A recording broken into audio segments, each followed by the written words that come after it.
Hi, I'm Jonathan Moskowski. I'm a PhD student at Monash University, and today I'm going to talk to you about references and how to use them. In the 5 years I've taught into TF3, it's one of the most common questions I've come across and the areas that a lot of people have problems with. So some of the questions we're going to talk about today are about how to use them, technical side of how to use references, and in this video I'm going to cover both of those areas.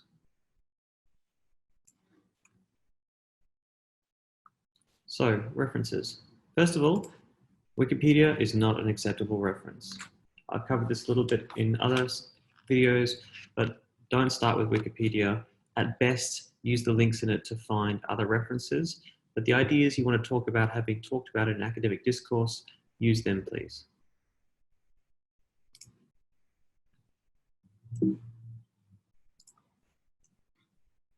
So, primary versus secondary references. Your primary text is the project or the particular example of theory criticism that's the subject of your essay. Your reading of the primary texts will nearly always be the core of your essay. Often in essays, you can address 2 or more primary texts to give your essay depth. In the size of your task, serious engagement with more than 2 would be a stretch, given that you also need to include secondary references. A light touch on others is fine though. Secondary texts are all the criticism that's relevant to the primary text. In other words, people who have written responses about that text or about that project. So, a primary text would be Michel Foucault's The Order of Things. A secondary text would be the journal article Foucault, Social Movements and Heterotopic Horizons, Rupturing the Order of Things by Beckett, Baguli, Paul, and Campbell. These normally come in the form of journal articles or book chapters. This is secondary references I'm talking about. And sometimes there are whole books dedicated to it though, unpicking a particular idea. This is really true for famous books such as The Order of Things. So secondary texts are really useful. They help you get a better understanding of your primary text, which might in turn give you new ideas about it. They might give you an entry into it as well. They let you better understand how the ideas in the primary text have been received or criticized. Not everyone agrees with Foucault. Indeed, lots of people don't. So seeing the alternative view is helpful. Demonstrating your knowledge of both types of material is an important part of essay writing. It's a very good way of procrastinating though. So be careful. You can get stuck down a reference black hole. We've all had that experience of, oh, just one more reference and I'll be ready to write. That's an excuse we've all used. So use your time effectively. Remember, don't waste time or words on anything that's not directed to your argument. So find secondary references, but filter them before you engage with them too much. Read the abstract. Does it really excite you? Is it really relevant to your argument?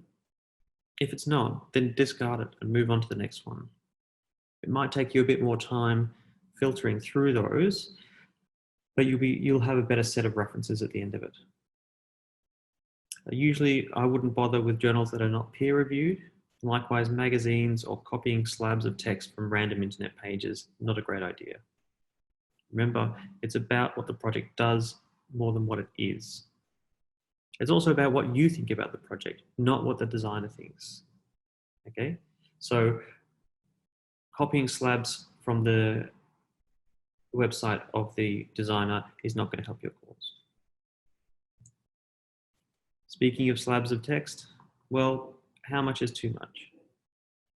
Showing a knowledge of references is important, but you shouldn't let it overwhelm your writing. If you have too many quotes, the person reading your essay cannot hear your voice. This is especially true amongst those big personalities like Deleuze and Foucault. Use quotes and references, absolutely use them, just make sure that the essay isn't overwhelmed with big slabs of quotes. So this is what that might look like. You can see here, Olin had defined the plural disciplines, principles between traditional and contemporary art and how design tried to blend these 2 different categories together to achieve art. everything that follows that is a quote. It's just a big slab. And the sentence at the beginning doesn't really set up that quote. There's a lot in there that you don't need, and there's a lot in there that would need to be unpacked as well. So this is a really good exercise. Go through and highlight quotes in a different color. Is there much white space between these? If the page is starting to look very yellow, then you're probably using too many quotes and you need to cut back. Sometimes it's about cutting back part of the quote to just really emphasize that idea. Make sure you don't cut too deep or your quote will lose meaning. So let's look at an example of that. This is a quote from Bender from 2002 discussing linear time. You can see in this first quote that there's a discussion about the implied linear notion of time, units of time clipped together, and then some descriptions about how it works over the year, century, millennium, etc., etc. Okay. This part of the quote, though, is probably not, doesn't really add a huge amount to it. If you're just touching on it, again, you've only got 1,200 words. You don't have a huge amount of time to put in big slabs of text. So you could probably cut that back. That would look like this. Bender argues that sometimes a linear notion is implied, units of time clipped together, uniformly ticking over. And then you go on to unpack that. Here, Bender implies how multiplicities of time, etc., etc., etc. Okay? Because the point you want to make is that linear notion is implied and that units of time are clipped together and that they're uniform. That's the main thrust of it. But if you cut too deep, Bender argues that time is understood as units clipped together. You lose that point about linear time. Okay? So there's a little bit of finesse there, a little bit of thinking to go about what's the main thrust of the quote, what's the real idea I want to get out of it. Make sure that's included, but don't overquote.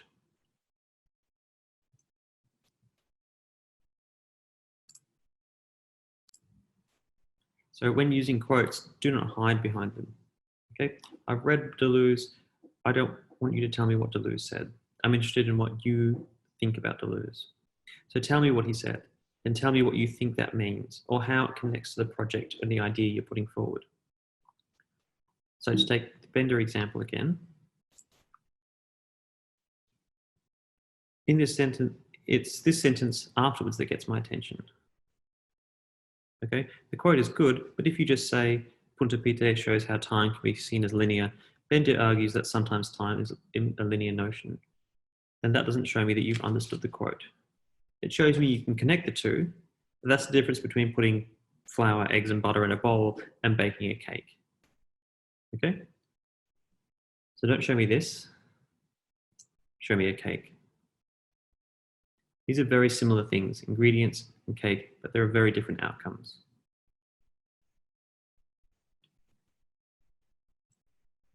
So sometimes this is because you've made a connection in your head, but that connection isn't necessarily on the page. But get a friend or a classmate to read the essay and see if they can follow the connection. In general, don't end a paragraph on a quote. It looks like you don't know what the quote is doing. Unpack it, which means writing after that quote.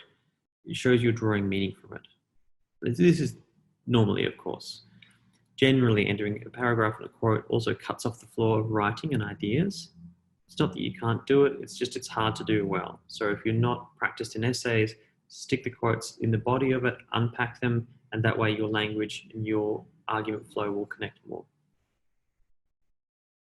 Okay, finally, some technical stuff.